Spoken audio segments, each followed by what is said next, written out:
Okay. Well, my name is Campbell Stanton, and I moved here in 1973. And when I came here, I was interested in fruit farming and learning how to do that. And over the course of a couple of years, I decided to start a radio station here. So that's what I did. How did that come about? Like when you came out here, and the radio station idea came to you, and whoever else was involved in it. What was the impetus? What was it that you said, okay, this is going to be a big event? So give us a story. All right. Well, I was living in Denver, and I was working for KCFR as a volunteer in early 1970s, and I decided I had enough of the urban situation scene, and I wanted to move out to the rural area. And so I came out here with the idea of starting a radio station in these valleys here.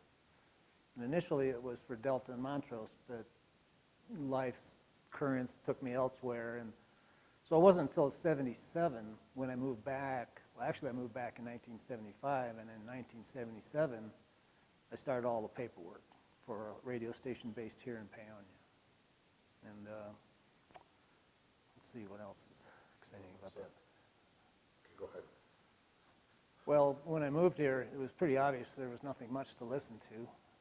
A couple pop stations, maybe a country station out of Montrose. Really nothing, unless you listened to shortwave or something. There was really nothing. We had no satellite, no internet, no nothing back then. We listened to music on records. And so I just started the paperwork with the FCC and did some fundraising locally, and it kind of all came together in '79 when we got our construction permit, and we went on the air on October 5th, 1979. Why a public radio instead of on regular? Well, that goes back a few more years when I was in... Oh, I'm sorry, my bad. Oh. You won't hear my voice. So if you can say, I'm Oh. often asked, why did I go? Yeah, okay. Well, I'm often asked why public radio versus just a commercial station, and I'd never felt much for commercial radio. I never really enjoyed it. I hated the commercials. I hated them a lot. And when I was going to Syracuse University, I was in a class that was called Introduction to Radio Journalism and Broadcasting. I thought, okay, this is a good place to start. And this is before I had any idea of a radio station here. I didn't even know about Paonia, really. But the tone of the class was totally commercial. The instructor said, unless you have a deep, booming bass voice, you're only going to get a C in this course. I thought, well, right then and there, I said, well, that sucks. That's not what it's all about. And when I moved to Denver, I guess it was '68, I got involved with the University of Denver community, or beginning public radio station. It was 10 Water. And that's where it all started in 1969. So I kind of fell in love with the format, the freeform radio, especially freeform radio, and it all took off from there. And I used a lot of that training I got in Denver to help me get it going over here. How was it to get the support from the community? Well, we were new in the community, so we were kind of regarded with the newcomer thing, There was a lot of local support, but not a whole lot. Of course, there was a lot of support from the young people that were moving here. So that was the basis or the foundation for the station with those people. And they contributed in many ways to, fundraisers, dinners, whatever we needed, and then technical help for the station. We didn't have a whole lot of money to pay people, but everybody chipped in. There were some naysayers here in town, but we kind of just ignored that, We kind of had a mission to accomplish. You were located out of town, and from what I understand, so it's some kind of an old shack or an old home or something. Yeah. Give me a little bit of background about that, where you were first located. Our first studio was on Garvin Mesa on our farm up there. To save cost, basically, we just converted an old garage into a really nice carpeted radio station, you know. And we broadcast out of there for 9 months, 10 watts. Actually, we had 14 watts, but that doesn't much matter. So we converted this garage, and we were there for the 9 months, and then we moved into building in town here. And that was where it really meant to be, because it had to be out where the people were. Not, and you know, sometimes people couldn't get up Garvin Mesa in the winter to do their programs, so that wasn't practical. So. How, when did you end up with this building here, moving into the final place that you are, and how did that happen? Well, I'm not sure the exact date, but we were at the Bears Den here in town, right on Grand Avenue here. It was suitable for a while, but it was pretty cramped. And in, I don't know, early 2000s, the board purchased the building formerly known as Joe's Bar, where we had a lot of fundraisers, actually, before it got converted to the radio station it is now, which happened, like I say, early 2000s. And boy, what a facility that is. I had never envisioned something as gorgeous and practical as that. Just fantastic. How did Felix get involved in this? Can you understand? Felix? Yeah. Felix Belmont, yes, Felix Belmont. He came up to me one day, and we were just talking, and I'm not sure what all transpired, but it ended up he was interested in classical music, and he and his wife, Pauline, they did Sunday nights on the radio, Chicago Symphony and all this, and that was only part of what he did. Now, he was really kind of the financial backbone of the station, meaning that he had a knack of getting people to contribute. Not exactly strong-arm tactics, but you know, he knew how to ask for money. So, and he also served on our board of directors for many years, and so he had a long track record of like 40 years of involvement from '79 to where we are now, 2020. Well, he moved in 2020, so that was the end of his tenure here at KVNF.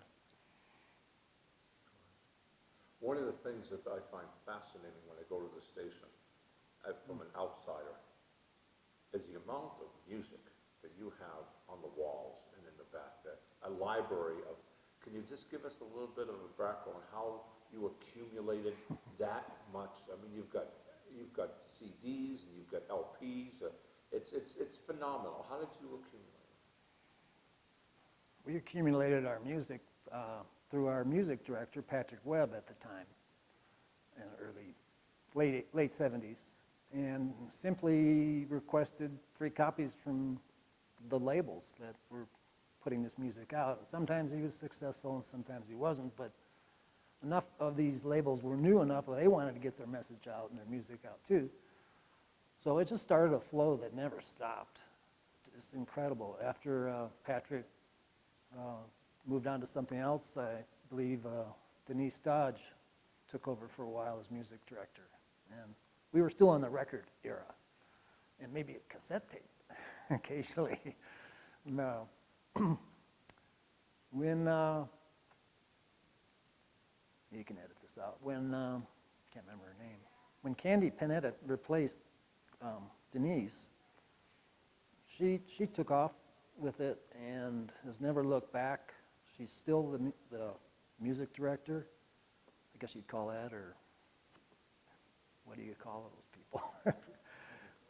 People who, she's not exactly the music director, but she acquires the music, and she's gone to seminars and has rubbed elbows with all the labels, and she knows how to keep us, you know, in the music, in the new music. Now, there's so much music down there that I wonder if anybody's ever really going to get to. How could they? There's not enough time in the universe to play everything. So it almost serves as a museum in a way. So, and if you think of something you want on your program and you run down the hall if you got the minute to figure it out. And if you find it, you're really happy up in the rack. And of course, in about 85, the format kind of switched over to CD. And that's, currently happening. But also people are using the internet for most of their music, except for us older guys. We still like to spin them. I know Rick Stockton and Thomas Smith and Jim Lehrman, they were doing that My Generation for a while. Mm-hmm. And they would get all their, look up and they load it on like their iPhones or their iPods or whatever. Yeah. And I understand, and from what I can see, it looks like a lot of your volunteer. How did you end up doing that, getting all the volunteers to DJ and to put shows together? How did that happen? Well, the way we got DJs was they were already there. They wanted to, almost everybody who was involved with the station wanted to do some kind of a program or another, be it reggae or rock or jazz or classical or what. We did have a lot more classical in the beginning. There was never a problem finding people who wanted to do radio because they wanted to do radio. They wanted this outlet. So it really wasn't hard. They fill out a form. I kind of give them a little training, and they always complain I only gave them 15 minutes. But they were all naturals. At least I told them so. And then finally, I know twice a year you guys have your fundraising? Is it? Mm-hmm. Yeah. So tell me about that. How is that? How important is the fundraising part of the station? Well, fundraising there's many kinds of fundraising. The direct fund drives, we had 2 a year. They used to be much longer. They used to be 2 weeks long. Can you imagine that?